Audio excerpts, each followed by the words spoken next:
গরিব হয়ে জন্ম নিলেই যে গরিবের সংসারে গরিবিত্ব সারা জীবন থাকতে হয়, সেটা আমি বিশ্বাস করি না।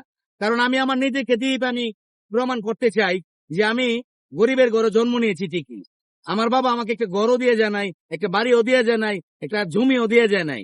আমি কিন্তু গরিবের ঘরে জন্ম নিয়েছি ঠিকই, কিন্তু আমি আল্লাহর কাছে লাখ লাখ শুকরিয়া এই জন্য আদায় করছি, কারণ আমি মেহনত করি।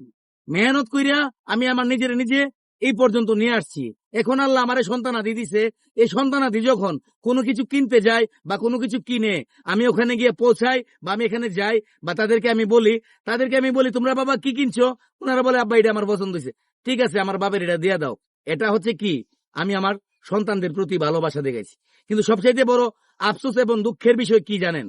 যখন বৃদ্ধকালে মানে বয়সকালে যে সমস্ত বাবারা গরিবের হালতে দুনিয়া থেকে বিদায় নেয়, এটা হচ্ছে সবচাইতে দুঃখের বিষয় এবং কষ্টের বিষয়।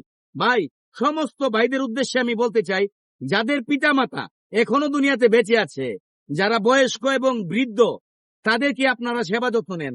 কারণ আপনারা ছোটবেলা থাকতে আপনাদের বাবারা যেরকম চাইবার আগে একটা জিনিস আপনাদেরকে দিয়া দিছে, বৃদ্ধকালে কিন্তু ওনাদের হক সেটা আপনারা মিটান।